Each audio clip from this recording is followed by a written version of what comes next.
Hi, my name is Jeet from Martial Arts and KD. Welcome to our channel.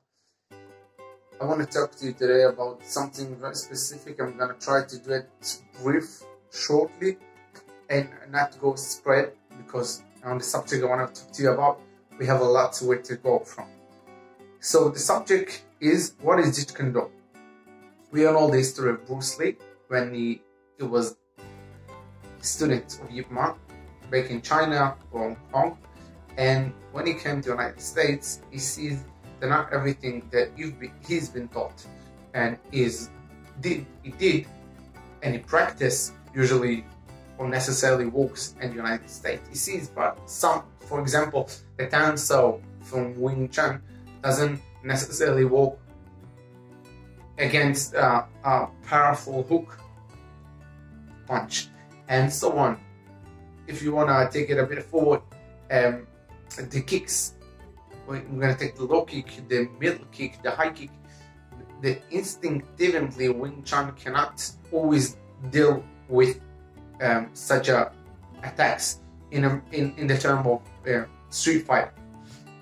So Bruce Lee sees this and he's taking moves down, he's throwing moves from Wing Chun forms and bringing new ones back, and actually doing and developing a new art, new martial art, which he names back at 67 Jung Fan Gong Fu. Jung Fan was his name, and Gong Fu as the martial art as we know it. With the years, the Jeet Kune developed, and he had many students. He had 3 schools in San Francisco, Los Angeles, and another place, and he has many students, as we know. I think in 71 or one of the years, one of these students developed his own system, which we know today as Wu Wei Gong Fu.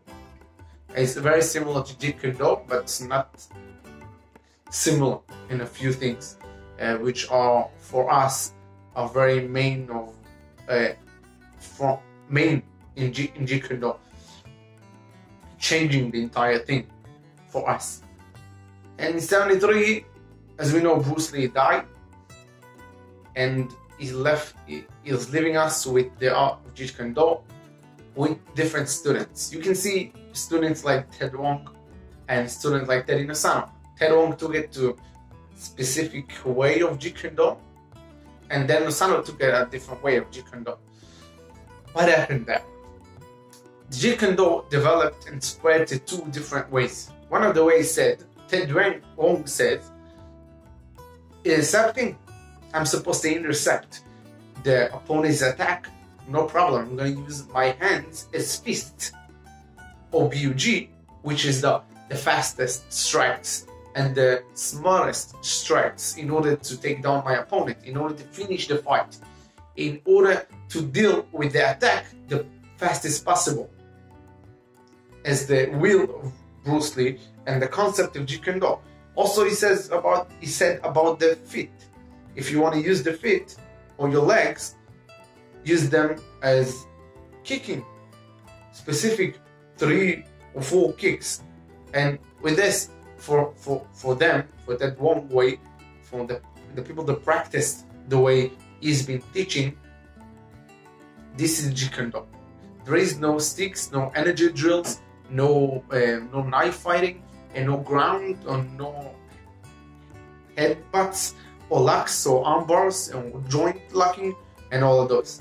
If you're gonna see and look into the way that Danny Nosano teaching martial art, teaching Jeet Kune, you're gonna see a very different aspect and practice and technical way of doing Jeet Kune.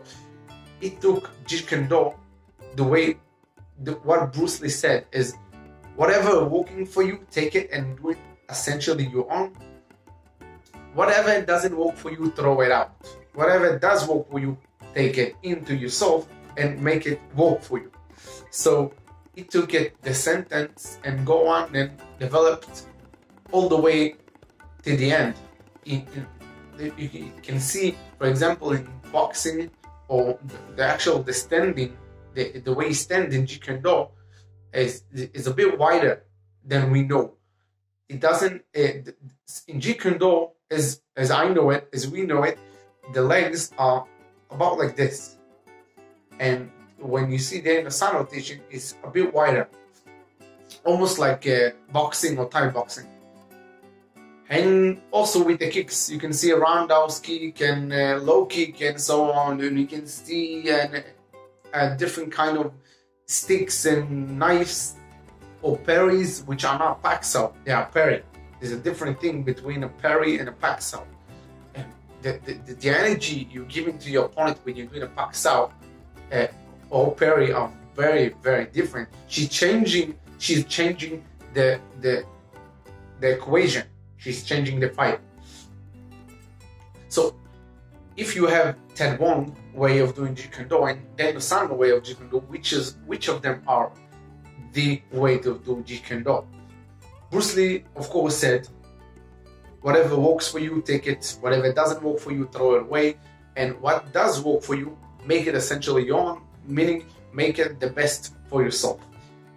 Which is what doing Daniel Sando. But we have a problem there. Bruce Lee also said a lot of things which we take it as principles in Jeet Kune Do. For example, try to make